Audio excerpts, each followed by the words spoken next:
السلام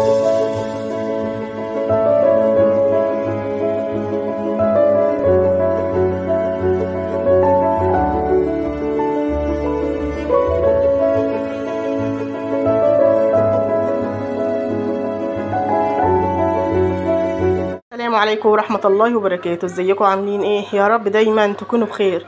النهاردة عملنا الاكل كله في الطواجن تحفة، هيعجبكم قوي. يلا بينا عشان تشوفوا عملنا الرز المعمر الجميل ده ازاي، وعملنا طاجن اللحمة التحفة ده، وعملنا كمان طاجن البامية ده.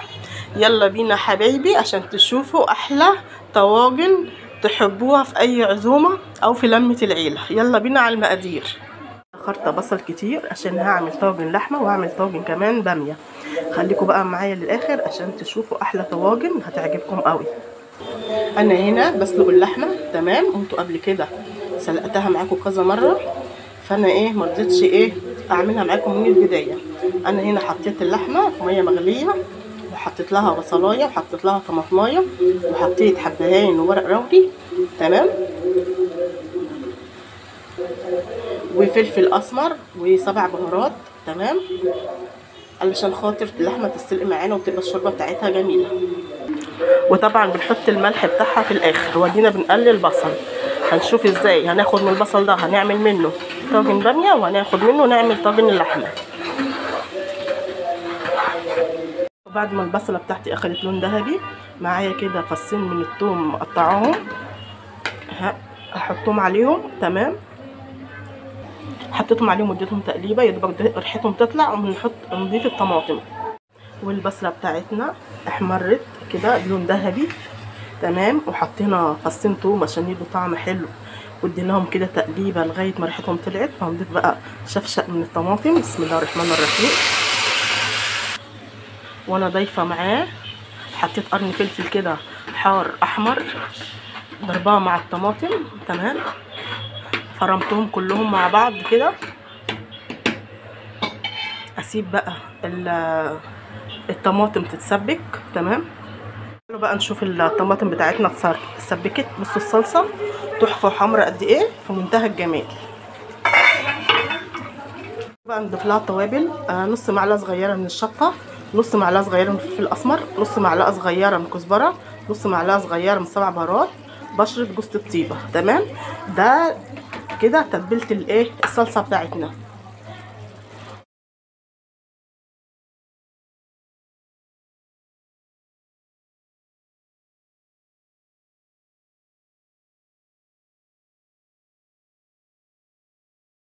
وبكده الصلصه بتاعتنا جاهزه، ناخد منها بقى نعمل الطواجن بتاعتنا. بسم الله الرحمن الرحيم.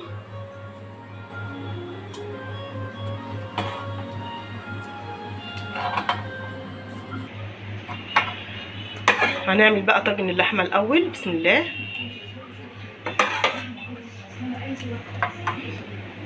نضيف بقى اللحمه عليه بعد ما سلقناها نص سلقه. بسم الله. جربوا بقى الطريقه دي هتعجبكم قوي. طاجن اللحمه بقى جاهز معانا، يكمل اللحمه تكمل سواها في الصلصه اللي احنا عملناها دي. هتبقى طعمها جميل قوي. احنا اتفقنا ان احنا سلقينها نص سوا تمام. واحط بقى قطعه زبده كده على الوش، واحطها بقى في الفرن، وبعد ما تستوي اوريها لكم. استنوني بقى هنعمل طاجن الباميه مع بعض، هيعجبكم قوي.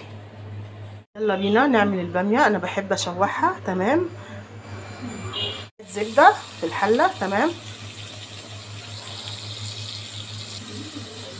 وهضيف معاه فص ثوم.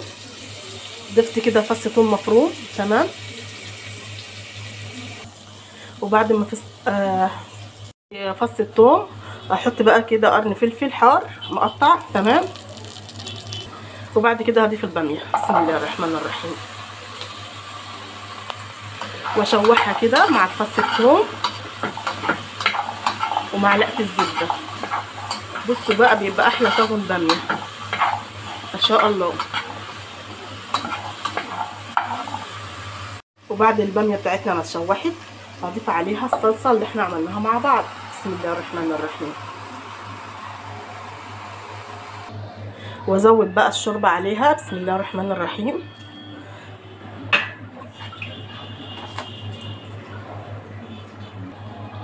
وهسيبها تاخد غلوه. تمام. بعد ما ضفت لها الشوربه وضفت لها حتتين من اللحمه هسيبها بقى تاخد غلوه، وبعد كده هنحطها في الطاجن مع بعض ونحطها في الفرن. تمام. الباميه خدت غلوه اهي، هنضيفها يلا في الطاجن. معنا الطاجن اهوت. بسم الله الرحمن الرحيم. هنضيف بقى الباميه.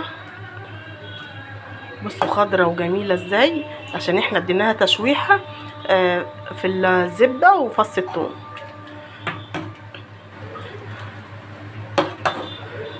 باللحمه بتاعتها اهي.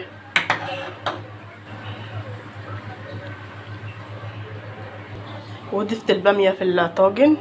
تمام. هحطها بقى في الفرن، واحنا حاطين لها التوابل بتاعتها في الصلصه وكل حاجه جاهزه. تمام. واستنوني هنعمل بقى طاجن رز معمر. يلا بينا نحط ده في الفرن. ده بقى يوم الطواجن في منتهى الجمال، بيبقى طعم الاكل فيها احلى.